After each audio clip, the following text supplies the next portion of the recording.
tous, bienvenue dans cette nouvelle vidéo technologique. Alors comme vous le savez, notre quotidien est très impliqué dans l'univers digital. Les applications pour l'industrie n'y échappent pas, bien évidemment. On parle d'industrie du futur, d'industrie 4.0. Et je vais vous présenter donc dans ce document, que vous pourrez lire comme vous le souhaitez sur YouTube, différentes solutions matérielles et logicielles capables de répondre à différents besoins des industriels aujourd'hui. Un démonstrateur vous sera présenté. Ce démonstrateur est ludique. Il s'appelle la cagnotte de Pascal. Donc on verra ça à la fin de la vidéo. Cette vidéo va se décomposer en 3 morceaux. La première partie, je vous présenterai le matériel et les différents environnements logiciels. Dans la deuxième partie, je vous décrirai avec des vignettes l'architecture réseau des différents dispositifs qui sont mis en œuvre. Et dans la troisième et dernière partie, je vous ferai une démonstration de la cagnotte de Pascal qui vous apportera par le menu ce que l'on peut faire en matière de nouvelles technologies. Donc comme je vous l'ai dit en préliminaire de cette vidéo, dans cette première partie, je vais vous présenter le matériel. Dans un premier temps, le cœur de la manipulation, c'est ce dispositif ici présent, qui est un automate programmable industriel de chez Phoenix Contact. Donc ce dispositif intègre en son sein différentes entrées-sorties digitales et analogiques. Il a également la possibilité d'héberger un site web. Il est connecté sur un port Ethernet à un routeur Wi-Fi que l'on verra juste après. Et cet automate a une particularité tout à fait intéressante, c'est qu'il est capable, avec un connecteur particulier, d'accueillir une carte SIM en téléphonie mobile, 3G ou 4G, apportant des services en matière de SMS que l'on verra plus tard. L'automate que nous avons vu est, comme je vous l'ai dit, connecté à un routeur Wi-Fi avec un câble réseau Ethernet. Le routeur Wi-Fi aura une particularité, c'est dans la classe des adresses IP qui lui sont attribuées, de pouvoir rerouter des connexions sans fil vers différentes applications. Une des applications que nous verrons dans la suite concerne l'usage d'une tablette qui sera capable, via un navigateur Internet, de consulter les contenus de l'automate qui laissera à disposition. Ensuite, nous avons un autre service également utile pour l'application, c'est un téléphone mobile connecté à un réseau 3G, 4G, capable d'envoyer par exemple des services de messagerie via une boîte email spécifique. Et on termine bien évidemment par mon ordinateur qui est connecté sur sa carte réseau avec un câble réseau Ethernet au routeur Wi-Fi. Alors on continue dans le détail cette première partie avec une explication un peu plus détaillée des différents logiciels et services capables de gérer correctement l'intégralité de l'application. Alors, afin de communiquer correctement, on peut déjà dans un premier temps, dans l'invite des commandes, aller regarder la configuration de l'ordinateur capable de communiquer correctement dans la classe des adresses IP attribuées avec l'automate programmable industriel. Donc on retrouve différentes caractéristiques en matière d'adressage réseau et on peut par la suite, puisque l'ordinateur est dans la bonne classe d'adresse réseau et que l'automate programmable industriel est à l'adresse IP 192.168.0.5, vérifier tout ça ensemble en lançant la requête qui va bien pour voir si on arrive à dialoguer ensemble. Donc comme vous pouvez le constater, ma carte réseau est parfaitement paramétrée. Mon câble réseau Ethernet est fonctionnel et avec des requêtes envoyées sur le réseau, l'automate connecté sur ce même réseau réagit avec des réponses. Alors lorsque vous avez fait cette première vérification, vous avez toutes les chances par la suite d'avoir des fonctionnements inter-applications qui soient tout à fait corrects. Afin de pouvoir programmer l'automate programmable industriel, vous aurez besoin d'une suite logicielle. Cette suite logicielle s'appelle PCWorks, donc elle est vendue et détaillée par Phoenix Contact. Alors qu'est-ce que l'on retrouve dans cette suite logicielle? Un premier environnement qui s'appelle PCWorks, que vous avez ici, capable de paramétrer les matériels connectés au réseau, avec leur référence, leur adressage au niveau notamment des classes d'adresse IP. Donc on retrouve effectivement la référence ici de l'automate programme industriel qui a une fonction GSM, comme je vous l'ai dit, avec une carte SIM, et on retrouve son adresse IP qu'on a vérifiée préalablement avec la commande ping. Une fois qu'on a correctement paramétré tout cela, on peut revenir, et on doit revenir, sur la partie programmation avec différents onglets que l'on va retrouver ici. Alors mon objectif dans la vidéo n'est pas de détailler l'intégralité des sous-programmes qui ont permis de gérer l'application. Par exemple, ici, vous avez 2 blocs fonctionnels qui ont permis à gérer correctement la carte SIM qui sera elle-même connectée au réseau de téléphonie mobile. Quittons PCWorks et allons sur un autre environnement qui fait aussi partie de la suite logicielle de Phoenix Contact qui s'appelle WebVisit. Donc dans cet environnement dédié, vous aurez la possibilité de développer une application au format JavaScript ou au format HTML5. Cette application pourrait être hébergée dans un premier temps sur le site web de l'automate, programmable industriel, et pourra par la suite être interceptée via différents navigateurs Internet et différentes solutions matérielles, ordinateurs, tablettes, smartphones. Donc on retrouve ici, à l'écran, la page d'accueil de la cagnotte de Pascal que l'on va voir tout à l'heure au niveau de la démonstration. Un autre environnement logiciel vous sera nécessaire et indispensable. Il s'appelle Cogent Data Hub, c'est la version 2019 que vous voyez à l'écran. Et dans cette version logicielle, on va fonctionner avec un service que je n'ai pas encore précisé jusqu'à présent, mais il est obligatoire. C'est un service dans la gamme des services OPC et on travaillera en OPC-DA. On se rend compte que le service est correctement paramétré, il est en run et il est connecté au service OPC de l'automate programme industriel avec une référence que vous voyez à l'écran. On verra par la suite dans la démonstration que ce service-là est capable d'apporter des solutions vers différents clients, notamment des clients de type Excel et autres. Pour ça, il faudra paramétrer différentes configurations. Et il est capable également d'envoyer des SMS sur des téléphones ou des emails sur des téléphones ou des applications spécifiques. C'est ce que l'on retrouve sur ce bouton-là.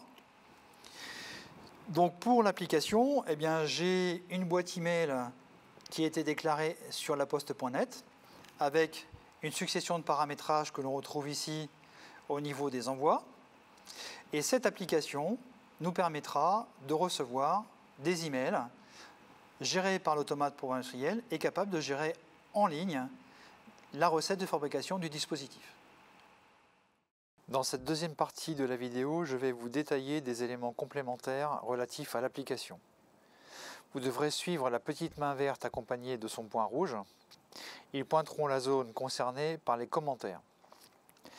Dans cette première vignette, nous pouvons constater que l'architecture réseau offre plusieurs orientations complémentaires et très variées dans le cadre d'une solution possible pour l'industrie du futur. Un réseau filaire Ethernet cohabite avec 2 réseaux sans fil, Wi-Fi et un réseau mobile. Différents ordinateurs sont connectés au réseau Ethernet filaire. Voyons maintenant les détails. Le cœur de l'application est constitué d'un automate programmable industriel. Sur la figure, nous pouvons voir Programmable Logical Controller, conçu par le constructeur Phoenix Contact. Sa référence est ILC 151 GSM GPRS. Il s'insère dans des solutions dites Internet des objets. Il héberge à la fois différentes cartes d'entrée-sortie, l'application qui gère le processus de fabrication, dans notre cas la cagnotte de Pascal. Il héberge également un serveur web. Les pages web hébergées dans l'API peuvent être au format HTML5 et compatibles Java. Sa particularité est qu'il dispose également de fonctions GSM GPRS.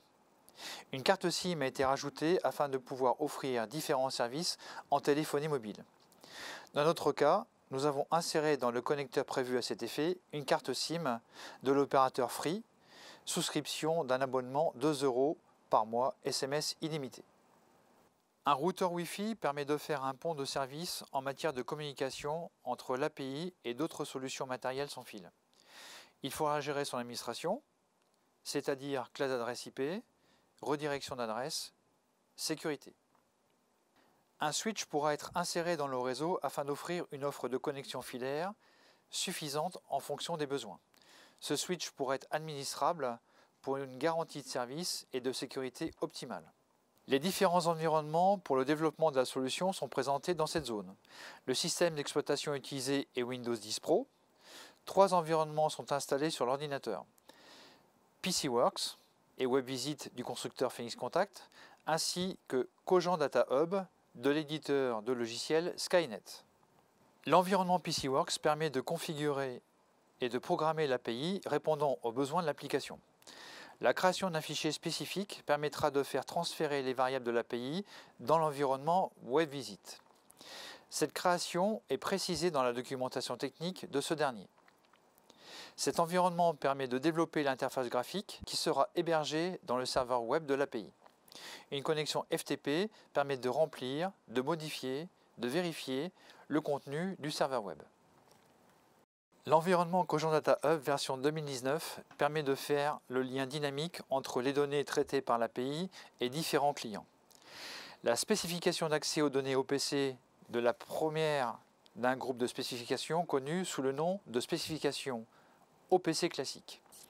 OPC DA Access est un groupe de normes client-serveur qui fournit des spécifications pour la communication des données en temps réel à partir de dispositifs d'acquisition de données tels que les automates programmationnels vers les dispositifs d'affichage et d'interface comme les interfaces homme-machine, les systèmes SCADA ainsi que les solutions ERP ou MES. Cogent Data Hub est également utilisé dans notre cas pour diffuser des messages spécifiques vers une boîte mail.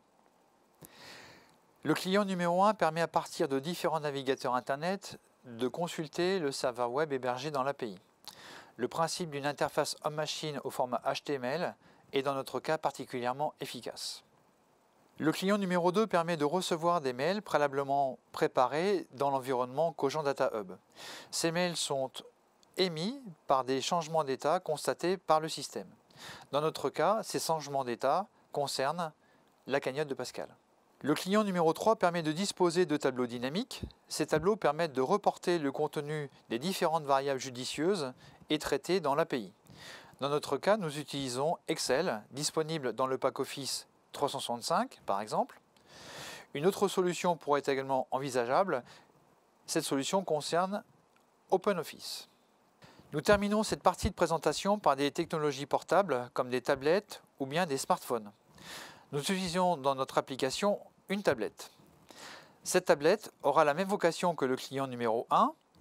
Le smartphone, quant à lui, recevra les différents SMS émis par l'API en fonction des changements d'état du système. Place maintenant à la dernière partie de la vidéo, la démonstration. Donc, troisième partie de cette vidéo qui va vous présenter une application très ludique intitulée la cagnotte de Pascal. Alors, quelle est cette cagnotte ? Cette cagnotte, c'est une boîte que vous voyez ici, qui est vide, qui est capable d'accepter des pièces de 2 €. Et à partir de là, l'intégralité de l'application va être capable d'empiler ou de désempiler ces pièces qui seront ou pas dans cette cagnotte-là. Et on pourra consulter via différentes applications son contenu. Donc cette pièce de 2 € que vous voyez, je vais la mettre devant un dispositif de lecture et je vais la placer dans ma cagnotte. Je vais récupérer la tablette pour aller voir ce qui se passe au niveau du serveur Internet.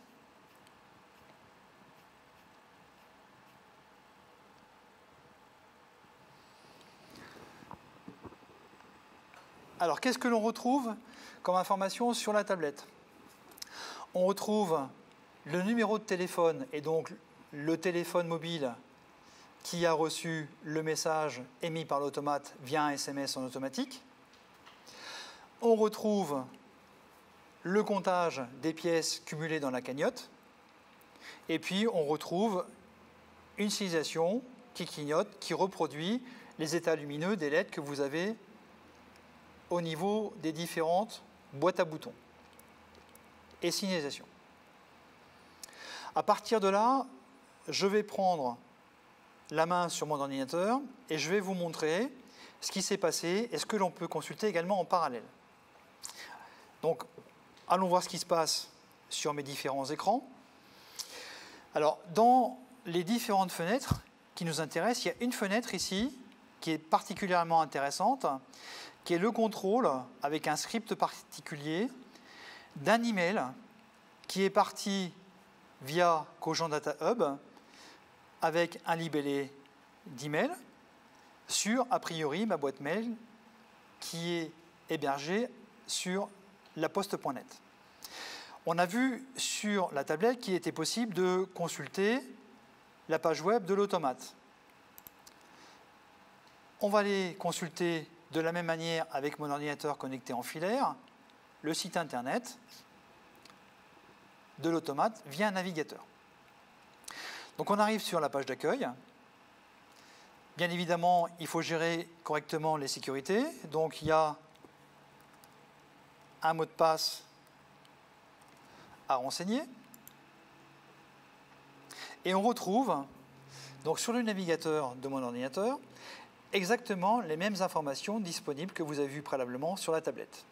On retrouve donc le numéro de téléphone du destinataire du SMS, on retrouve les 2 € qui sont entrés dans ma cagnotte, et on retrouve l'état d'un objet graphique qui reprend les états des voyants qui clignotent sur la manipulation.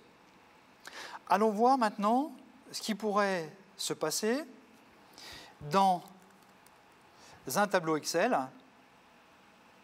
qui serait dynamiquement connecté au service Cogent Data Hub. Donc là, je vous ai préparé une application Excel capable de faire tout ça. Donc on constate que, ouvrant le fichier Excel, il me demande de mettre à jour les champs, ce que je vais faire. Je confirme.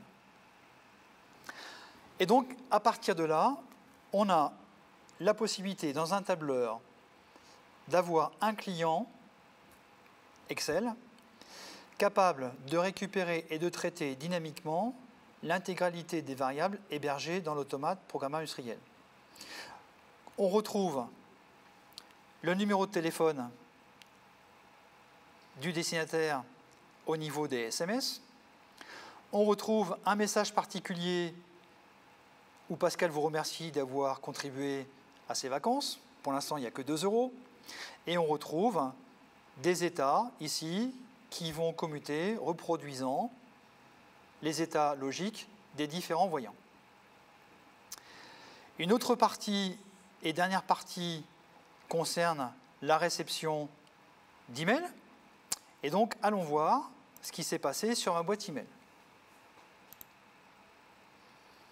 Donc, je m'étais connecté à ma boîte email laposte.net, c'est ce que vous voyez à l'écran, et j'ai reçu, toujours en automatique, avec des services déclarés dans Cogent Data Hub qui permettent d'obtenir ces résultats, j'ai donc reçu un email me précisant que la cagnotte de Pascal a récupéré 2 €, et tout ça est effectué en totale automaticité par rapport au dispositif.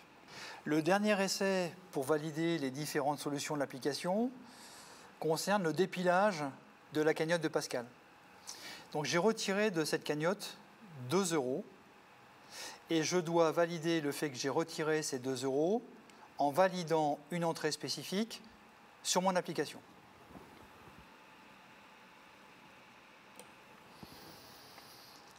À partir de là, on peut vérifier différents éléments affichés sous différentes applications. Alors, on se rend compte que le site internet consulté par la tablette s'est mis à jour. Donc, le téléphone n'a pas changé au niveau du destinataire, mais le total cagnotte de la cagnotte de Pascal est retombé à 0. Allons voir maintenant sur mon ordinateur ce que l'on peut visualiser. Donc, sur le navigateur Internet de mon ordinateur, on retrouve exactement les mêmes informations visualisées sur la tablette. La cagnotte est retombée à 0. Le numéro de téléphone du destinataire, bien évidemment, n'a pas changé. On peut également aller voir ce qui s'est passé sur ma messagerie. Donc, on va aller voir sur ma boîte email, la poste.net, ce qui s'est passé. On va rafraîchir. Alors effectivement, j'ai reçu un nouveau message émis par l'application en automatique et le message me dit que 2 € viennent d'être retirés de la cagnotte. La dernière vérification qu'on devra faire, c'est aller consulter sur le téléphone mobile ce qu'il a reçu comme nouveau message par le biais de SMS en automatique.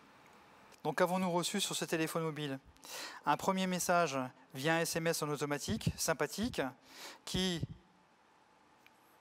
retourne une information par rapport aux 2 € qui sont arrivés dans la cagnotte de Pascal. Et par la suite, on l'a vu, on a dépilé la cagnotte, on a donc retiré 2 € de la cagnotte, et un deuxième SMS a été envoyé avec un nouveau message alertant le destinataire qu'effectivement 2 € ont disparu. Cette démonstration est maintenant terminée et je vous souhaite bon courage à tous pour le challenge que vous allez devoir gérer cette année.